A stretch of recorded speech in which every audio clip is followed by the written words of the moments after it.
se derramando. É tão profundo, tão imenso, é glorioso, poderoso, abraça-nos. Só Ele pode devolver a vida aos corações. Aleluia. Você pode aplaudir ao Senhor?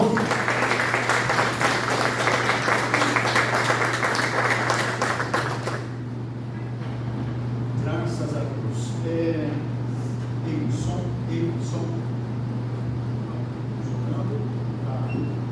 Tá ligado aí?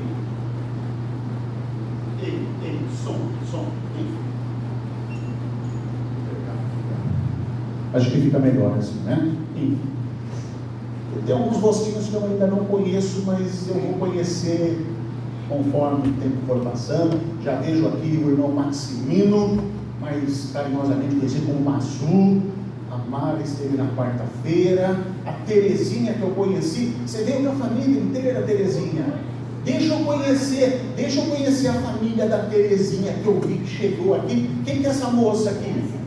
Sua filha. Como que é o seu nome? Andréia. E lá atrás, veio com a senhora também? Você está acompanhando a irmã Terezinha? Não? Não. São amigas. Você como que chama? Aline? Cauã. E eu vi que também subiu mais 2 mocinhos ali. Ao Samuel, seu netinho. Amém. A Sara eu conheci já na quarta. Essas 2 moças aqui, como diz, é o nome de vocês? Fabiola? Madalena? Deus abençoe vocês. Essa moça aí no fundo? Karina. Esse moço ali no fundo? Marcos. Os demais aqui, Reinaldo, Marina, Carlos, Gabi, Manu, que saudade de você, Djanira, Patrícia, Ju, Jürgen, ali o Gian, o pequeno Gian, e lá fora estão o Marquinhos e o Pedro. Então a gente vai se familiarizando, o Johnny e também o Guilherme. Amém? Igreja, antes de nós lermos e entrarmos no momento da palavra de Deus, eu queria compartilhar com a igreja a programação do mês de agosto. Então hoje nós estamos iniciando oficialmente o mês de agosto. Quarta-feira foi o último culto do mês de julho, consequentemente aconteceu a nossa celebração de posse, e nós vamos trabalhar com um tema desse mês de agosto. Nós vamos trabalhar com o tema milagres.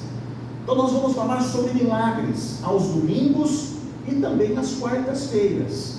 E qual é o propósito? Porque a igreja do Evangelho Quadrangular, nacionalmente, todas as igrejas do Evangelho Quadrangular no Brasil todo, a partir do dia 21 de agosto, que é uma quarta-feira, entrarão no propósito de 40 dias de jejum, que é o jejum da vitória, que já tem acontecido já há alguns anos. E é um momento em que a igreja estimula a membresia a praticar o jejum e ter experiências com Deus.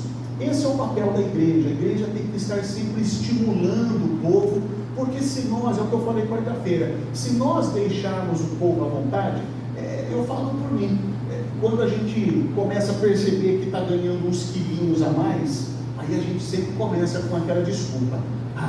Principalmente de domingo, né? Quando a gente exagera na comida, a gente exagera na carne, na massa, no doce, aí na segunda-feira a gente acorda pesado e fala assim, não, essa semana eu vou começar a diminuir a comida, vou entrar para a academia, aí chega na segunda cansado, o que a gente faz? Deixa para amanhã.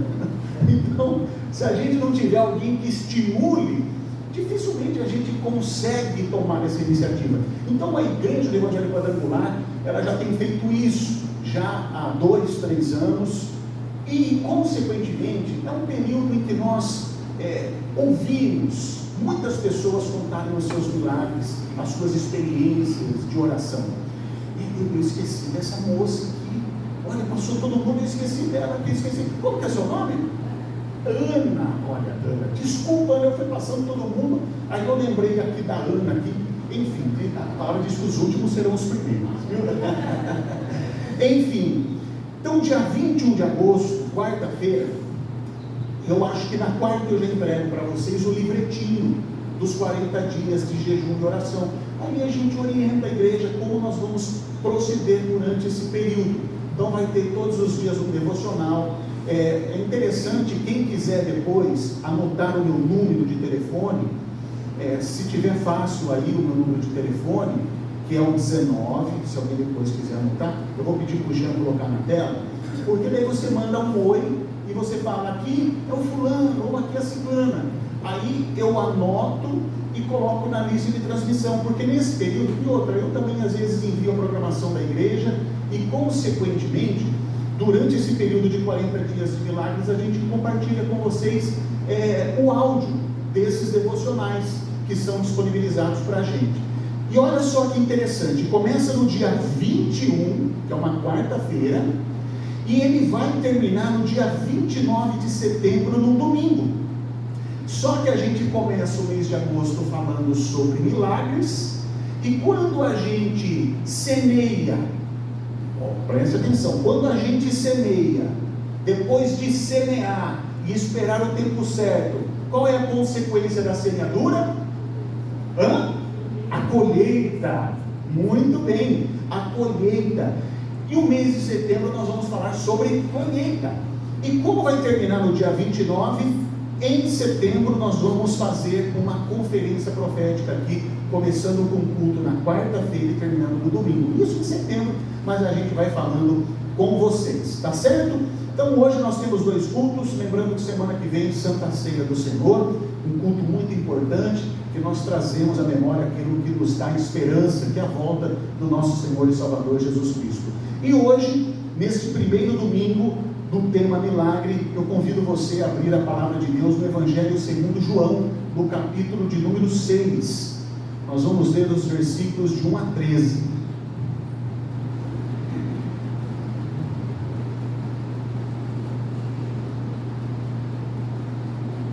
Acabou a pilha, por isso que não funcionou o microfone. João 6, verso 1, quem achou, dá uma glória a Deus. Amém.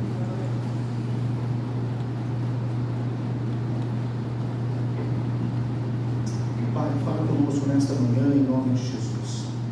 Com toda a reverência e temor à Tua palavra, pedimos para que o Senhor fale conosco, toque nossos corações e desperte para o verdadeiro chamado em Cristo Jesus. Que assim seja. Amém. Eu leio João capítulo 6, verso 1, que diz assim: algum tempo depois, Jesus partiu para a outra margem do mar da Galileia, ou seja, do mar de Tiberíades, e grande multidão continuava a segui-lo, porque viram os sinais miraculosos que ele tinha realizado nos doentes. Então Jesus subiu ao monte e sentou-se com seus discípulos. Estava próxima a festa judaica da Páscoa. Levantando os olhos e vendo uma grande multidão que se aproximava, Jesus disse a Filipe: onde compraremos pão para este povo comer? Fez essa pergunta apenas para pô-lo à prova, pois já tinha em mente o que ia fazer. Filipe lhe respondeu: 200 denários não comprariam pão suficiente para que cada um recebesse um pedaço. Outro discípulo, André, irmão de Simão Pedro, tomou a palavra. Aqui está um rapaz com 5 pães de cevada e 2 peixinhos. Mas o que é isso para tanta gente? Disse Jesus: mandem o povo assentar-se. Havia muita grama naquele lugar e todos se assentaram. Eram cerca de 5.000 homens. Então Jesus tomou os pães, deu graças e os repartiu entre os que estavam assentados, tanto quanto queriam, e fez o mesmo com os peixes. Depois de todos receberem o suficiente para comer, disse aos seus discípulos: ajuntem os pedaços que sobraram, que nada seja desperdiçado. Então eles os ajuntaram e encheram 12 cestos com os pedaços dos 5 pães de cevada deixados por aqueles que tinham comido. Onde compraremos pães para este povo comer?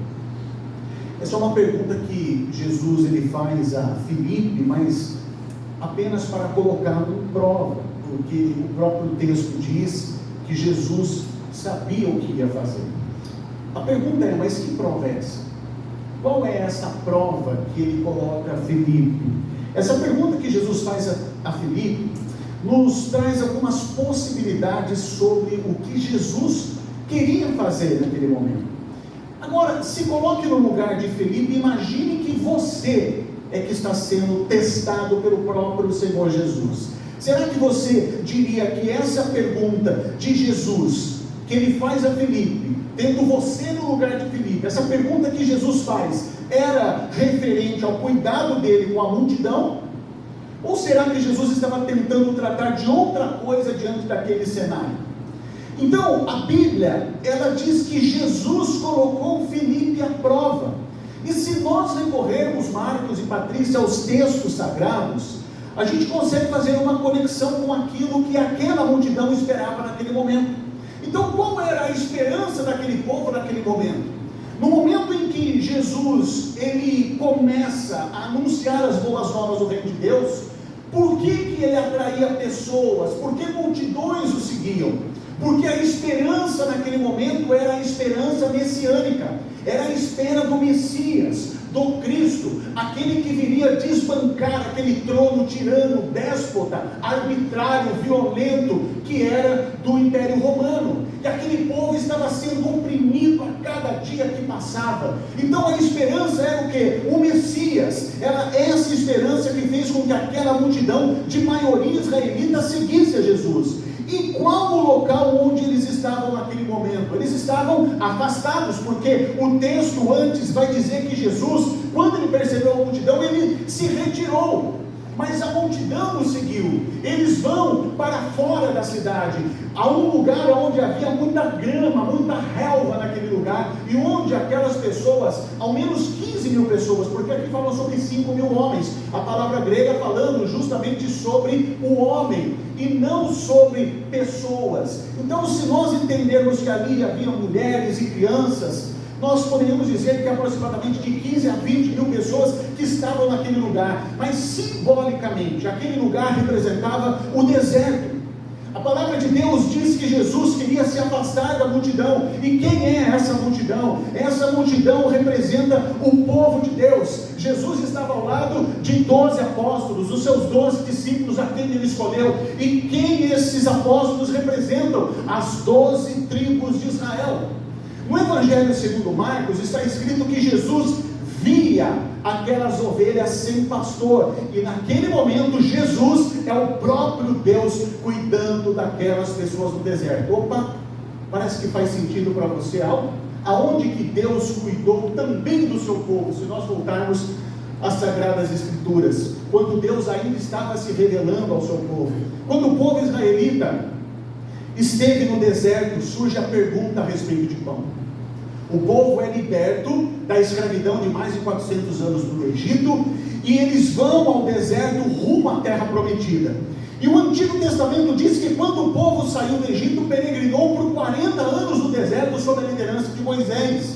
E o povo questionava justamente sobre o pão. Aquilo que Jesus faz a pergunta a Felipe: aonde compraremos pães para alimentar essa multidão? Olha só o que diz a palavra no Salmo 78, verso 18. O salmista, ele conta esse episódio no deserto. Deliberadamente puseram Deus à prova, exigindo o que desejavam comer. Duvidaram de Deus, dizendo: poderá Deus preparar uma mesa no deserto? E no texto o texto vai nos apontar que Deus deu ordem às nuvens naquele momento e fez chover o maná.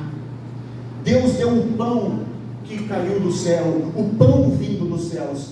E esse episódio ele é relatado detalhadamente no capítulo 16 do livro de Êxodo.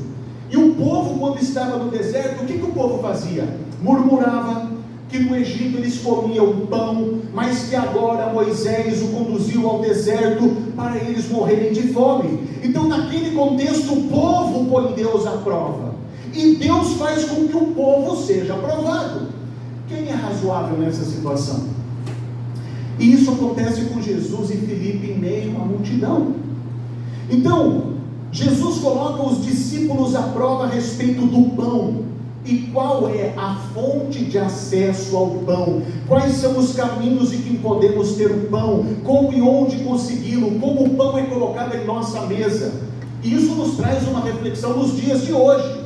O pão pode ser simbolizado também como pagaremos as nossas contas amanhã, como compraremos aquela casa, como pagaremos o aluguel, como investiremos na educação dos nossos filhos, como farei aquela viagem dos sonhos, como será a minha velhice amanhã, como a gente cuida do futuro. E a Bíblia nos aponta dois caminhos para isso. Em primeiro lugar, precisamos refletir nessa pergunta que Jesus faz a Filipe: onde compraremos pão para todos? Para comprar é preciso o quê? Dinheiro. Então, para comprar é preciso dinheiro. Então, repita comigo: para comprar é preciso dinheiro. O famoso faz-me rir. Caiu do céu assim. Por que caiu do céu? Porque é isso que Deus falou por meio de Moisés ao povo no deserto. Vocês preferem a escravidão comendo bem ou o pão que cai do céu? Olha o que Moisés diz ao povo no deserto: vocês preferem a escravidão comendo bem ou vocês preferem desfrutar do pão que cai do céu? Então, na escravidão tem o que? Suor, e não tem liberdade. Mas Deus está dizendo ao seu povo: comigo você tem liberdade e terão a oportunidade de experimentar cada vez mais e mais e mais de mim. Salmo 127, verso 1, diz assim: se não for o Senhor o construtor da casa, inútil será o trabalho dos construtores. Se o Senhor não vigiar a cidade, inútil será a vigília da sentinela. Olha só, em outras palavras, podemos traduzir para os tempos atuais: é inútil você fazer hora extra, é inútil você acordar às 6 da manhã e trabalhar até às 11 da noite, porque Deus alimenta os filhos enquanto dormem. Verso 2 do Salmo 127: será inútil levantar cedo e dormir tarde, trabalhando arduamente por alimento. O Senhor concede o sono àqueles a quem ama. Portanto, cai do céu sim. Aliás, foi isso que Jesus nos ensinou a orarmos: o pão nosso de cada dia nos dai hoje. Mas ao mesmo tempo nós não estamos aqui fazendo apologia contra o trabalho. Como dissemos, a maldição não é o trabalho, mas a terra seca, o deserto. E para experimentar da provisão divina, está de acordo com a maneira como você lida com a sua ansiedade, com as suas preocupações, com o medo do amanhã. Se você deita para dormir como paradigma do Egito, do suor no rosto, da terra seca, do ambiente hostil, você não dorme. Você deita para dormir com esse paradigma, mas você não dorme. Mas você que crê que Deus te dá o pão de cada dia, você dorme agradecido, confiante, porque sabe que é Deus quem te sustenta. Dependendo da maneira como você dorme, o sono é um.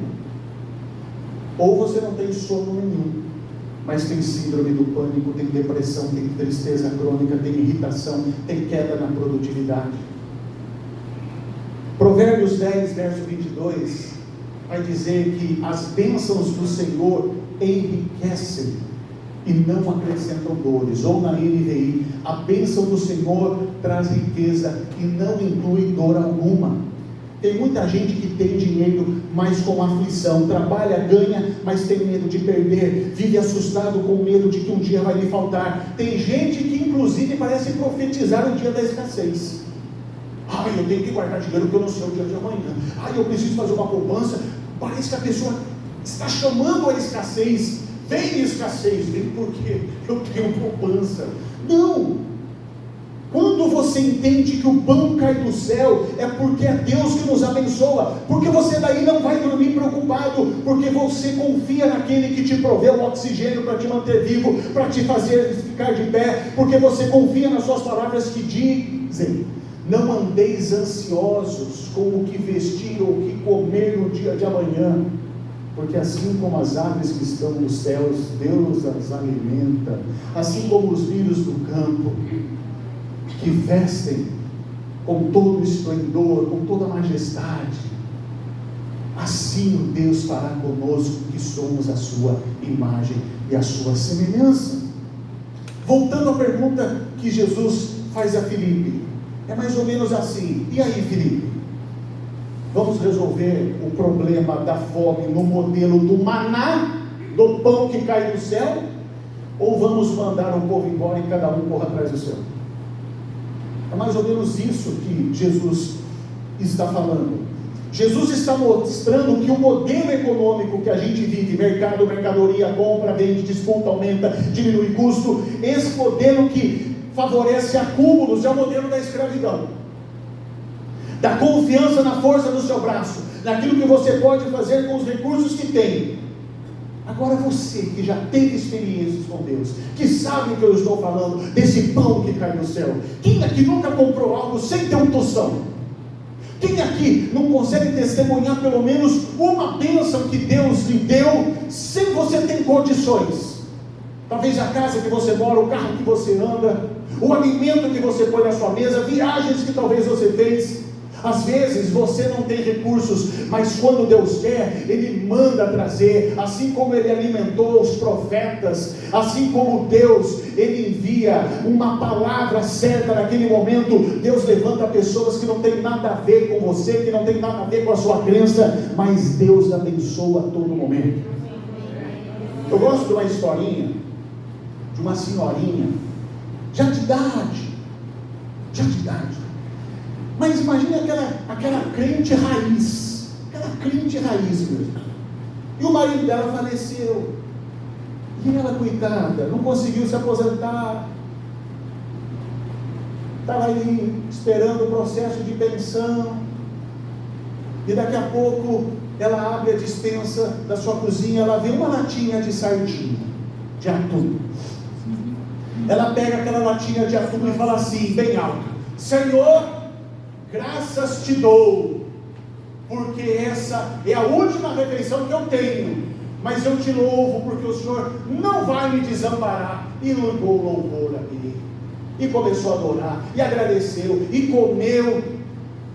Só que o vizinho dela, Sara, era um satanista, era um homem do capiroto, serviu o capiroto.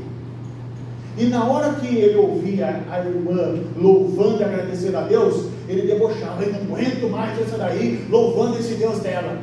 Aí ele ouviu quando ela fez a oração: ah, é?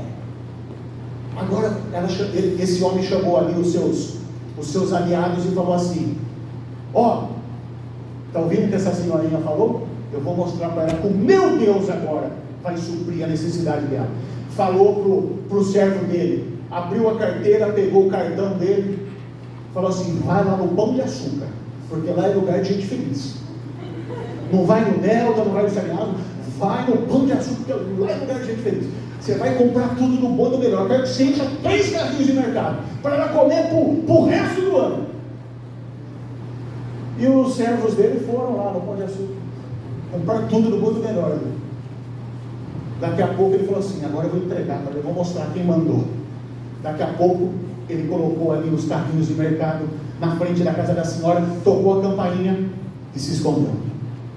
Daqui a pouco ela sai e ela começa a chorar: glória a Deus, Deus é fiel, Deus não me desamparou, Deus proveu, ai como meu Deus é maravilhoso. Daqui a pouco sai o satanista com os seus servos de trás da árvore e fala assim: sabe quem mandou trazer para você isso daí? Aquela senhora Terezinha falou assim: para mim não interessa, porque quando Deus manda, até o diabo obedece. E é isso que Deus ele vai fazer na sua vida. Deus provê, Deus sustenta, até quando não há portas, Ele faz muralhas caírem, Ele faz o mar se abrir, o rio secar. Mas Ele é Deus, e Deus de provisão, e é o Deus que está conosco em todo momento de nossas vidas. E Jesus está mostrando a Filipe isso. O pão, ele vem na hora certa. E às vezes algumas pessoas podem dizer: pastor, mas e se amanhã não vier? Vamos voltar para o Êxodo, que conta essa história do deserto? Êxodo 16, verso 17. O maná caiu do céu. Os israelitas fizeram como lhes fora dito. Alguns recolheram mais, outros menos. É lógico, por quê? Imagine que tinha uma família ali que tinha um time de futebol, né? Como uma pessoa que a gente conhece, né? Tem ali já 2 times, tudo jovem, um de 18, 17, 16, 15, 14, 13, 12 anos, e vai ali com aquela gana, ele consegue pegar um monte. E tem aquelas pessoas que tem ali, né, uma dificuldade, já está cansado. Mas olha só que interessante o versículo 18: quando mediram com o jarro, quem tinha recolhido muito não teve demais, e não faltou a quem tinha recolhido pouco. Repita isso comigo: e não faltou a quem tinha recolhido pouco. Fale para a pessoa que está do seu lado, profetize na vida dela, fala assim: não vai faltar na sua casa. Não vai faltar na sua casa. Cada um recolheu tanto quanto precisava. Então, o pão que cai do céu não é para acumular, porque a economia do reino de Deus ela é de outra ordem. No reino de Deus todos são supridos, ninguém passa fome, ninguém retém o maná, e quando distribuímos o maná, acontece o quê? O milagre da multiplicação, porque não é para faltar a ninguém, quando repartimos não falta para ninguém. Foi isso que André faz quando recolhe daquele menino 5 pães e 2 peixinhos, e entrega nas mãos da pessoa certa, entregou nas mãos de Jesus, e quando Jesus levanta a dar graças, ele diz aos seus discípulos: reparta para o povo. Reparta para o povo. E conforme foi repartindo, foi multiplicando. Quando a gente reparte, tudo multiplica, não falta para ninguém. E é claro que nessa pregação, talvez a gente pode ter aquele pensamento: mas eu não vou conseguir resolver a fome no Brasil, eu não vou conseguir resolver a fome em Piracicaba. Mas nós podemos transformar em riqueza coletiva aquilo que Deus coloca em nossas mãos: o nosso tempo, o nosso dinheiro, a nossa voluntariedade, a nossa mão de obra, porque isso no reino é o que nós chamamos de cultura de generosidade. E esse milagre da multiplicação dos 5 pães e 2 peixinhos é o único milagre contado nos 4 evangelhos. Nos 3 que nós chamamos de sinóticos, Mateus, Marcos e Lucas, por possuírem a mesma narrativas semelhantes. Mas também tem o evangelho segundo João. Em Marcos diz aos seus discípulos que o modelo, o mercado, comprar não vai resolver, e alguns podem até vir com o argumento de Filipe: eu até gostaria de ajudar, mas eu não tenho os recursos. Vamos despedir a multidão e cada um cuide do seu, como diz o ditado: ema, cada um com o seu problema. O que Jesus está querendo nos ensinar é: há uma multidão faminta, não só de alimento físico, mas da palavra de Deus. Ainda tem gente que fala: mas Deus existe? Nesse mundo que tem guerra, se a gente conhece a palavra de Deus, sabe que isso é a queda do homem que está relatado em Gênesis. O mundo jaz no maligno, mas nós que fomos alcançados pela graça de Cristo, nós refletimos a luz de Jesus em nossas vidas. E aonde está bonito, quando a gente chega no ambiente, transforma e tudo fica belo. É assim que tem que ser na sua casa, assim que tem que ser no seu casamento, assim que tem que ser no seu trabalho, é assim que tem que ser na sua igreja, é assim que tem que ser aonde você tocar a planta dos seus pés. Então, o que Jesus está nos ensinando? Há uma multidão faminta. Aí a pergunta que ele faz para Filipe é a que ele faz para a gente: você será parte do problema ou da solução? Você é parte do problema ou da solução? Vocês vão se implicar, vocês vão se envolver, vocês vão participar. Jesus não tem dúvida que a multidão será suprida, com ou sem a sua ajuda, com ou sem o seu envolvimento, porque ele sempre sabe o que vai fazer. É o que eu sempre falo para a igreja: eu vou sair da igreja. Meu irmão, você saindo da igreja ou ficando, meu irmão, Deus ele vai levantar outras pessoas, e Deus ele vai fazer com que a obra de Deus não pare. Existe uma história, estou terminando, de um velhinho, diácono. Estou falando bastante de velhinho, né? Um velhinho diácono, e ele estava passando a salva. E coitadinho, não é que ele era enxerido, Terezinha, mas ele olhou ali o homem mais rico, Reinaldo, da igreja, da comunidade. Ele olhou para ver a oferta que aquele senhor ia colocar, e ele colocou ali uma nota de R$2. Aquele senhor, ele olhou aquilo, tirou a nota de R$2 e falou assim: Deus não precisa da sua esmola. E foi, e continuou a recolher. Aquele homem ficou tão irado, Massu, que ele pegou um cheque Ele fez ali um cheque gordo, um cheque alto. Ele levantou, chegou para aquele velhinho, está aqui, ó, a oferta. Colocou na salva. Aquele velhinho foi, pegou o cheque, rasgou e falou assim: Deus não precisa da sua arrogância.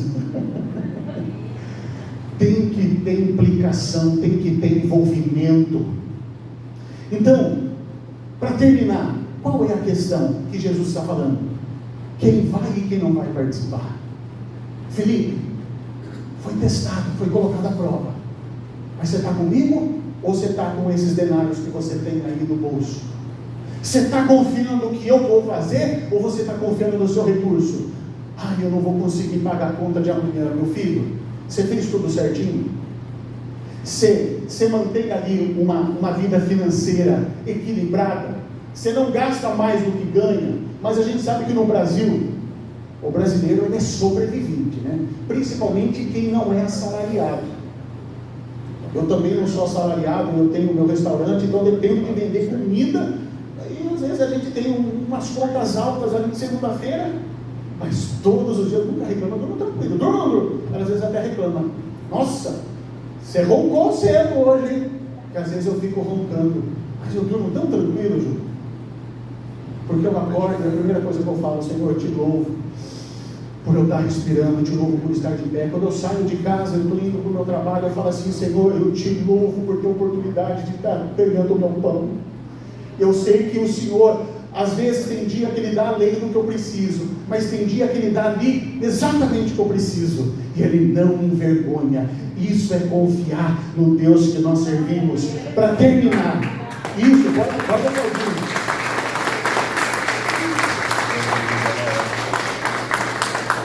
Para terminar, o milagre da multiplicação é uma convocação ao serviço do reino. Então que o Espírito Santo toque em seu coração, para que você seja movido a buscar o pão e colocar nas mãos certas, que são as mãos de Jesus. Feche os seus olhos, coloque a sua mão no coração, que agora é você. Santo Deus e amado Pai, nós te louvamos e te agradecemos por estarmos aqui em tua casa. Que nesta manhã de domingo, Pai, diante desta palavra, que essas pessoas possam ter esta confiança, porque talvez muitas pessoas estão vivendo como Filipe esteve naquele momento, pessoas que estão sendo provadas, mas que o teu Santo Espírito conforte o coração dessa pessoa, dizendo: eu sou Deus que te sustenta, eu sou Deus que provê, eu sou Jeová Jireh, eu sou Deus que vou à sua frente. Então confia, acalma, aquieta o teu coração. Deus, Ele está contigo. Deus, Ele será o seu provedor hoje e sempre, mas sempre entregue nas mãos do Senhor os recursos que você tem, o seu tempo, o seu dinheiro, a sua voluntariedade, a sua mão de obra, porque tudo isso que você colocar nas mãos do Senhor, haverá multiplicação em nome de Jesus. Quem crê, diga amém, diga graças a Deus bem forte para o Senhor. Aleluia.